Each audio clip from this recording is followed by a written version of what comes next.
Zdravím. Ahoj, mladí muži. Na ryby? Na ryby. Zdravím, ja som Palo. Adam, Ja ahoj. ja viem. Ale čo, skade ty vieš?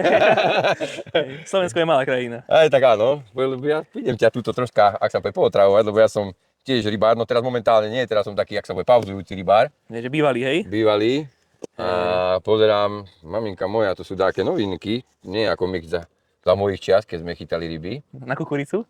Na kukuricu, na pupiny, Teraz... všetky tieto takéto veci, cestíčko si musel vymiešať a ja teraz to mám všetko v sáčku, bez roboty. No jasné. Tak čo tu mám? Také bojlisky, také peletky, dipy, sprej, kaďaké príchute. To si robíš srandu akože, hej, že tu je klobása a čili? Klobása čili, no. Ale to máš normálne k sebe na chleba, ale... To je kaprový. To je pre ryby. To je kaprový, no. To je kaprový, potom tu mám aj... Ako a jedálny listok nemáš normálne vypísaný, že mu pekne pichneš, ukážeš a teraz ako vyberte si rybičky moje, že tu máte klobásku. Nie, tu máš napríklad kraba a lososa. S morušou. Áno. Ako ja pestujem moruše, lebo som aj záhradkár. A ešte dokonca si zober, že rumkola. Runkola. Takže ožraté ryby ešte k tomu. Potom bodaj by nie, hej, keď ju opieš. Vieš, ako to ide, keď im kúsané? Keď ju opieš, tak potom bodaj by nešla, hej. Druhý deň sa sama príde, druhý deň. Teraz už sú ryby dobazané, to už nejak takedy, že kukurička bola rada, teraz už treba takéto sprostosti. Však práve, také to bolo jednoduchšie. Ako jasné, že už doba pokročila, že to je iné, hej, už, ale aj tak tá ryba je stále tá istá. No. Cesnák. Ananásová kukurica. Áno, alebo potom mango. Mango broskyňa. Ako... To máš hotové, setý. Popravde, ja tam mám tiež klobásu, ale... To by si zachytal veľmi. Asi nie, ale normálne mám to chuti ti to zjesť. Vieš, že... Je to, môžeme vyskúšať. Ja som to ešte ani akože nedával. Skúsme. Nedával ostrovku.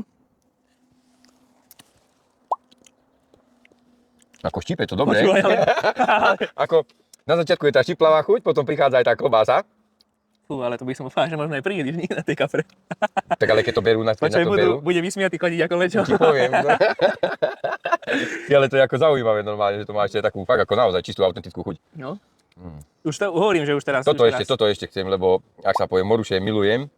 No skús, čo to bude. No mám teraz, som to vyšiel testovať, že idem vyskúšať, čo to je, bo to je novinka. Počúvaj, to je ako na cukrík. Pripomína mi to troška zubnú pastu ešte z detstva. Áno. Ako, no, tak, toto je pre kapre, si zober, že už kde sme dospeli. Plus toto, rum, no ja som abstinent, takže toto ja koštovať nejdem, ale viem ako rum chutí. No dobre, idem sa nachystať. No, ja ťa budem sledovať, ja sa túto posilním troška.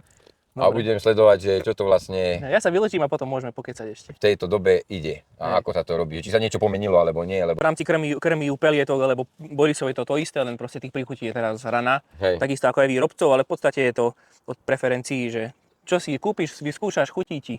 Tak to znám, že ešte oblečenie máš dobré, to je tiež také nové. No. Tu máme vlastne novú značku.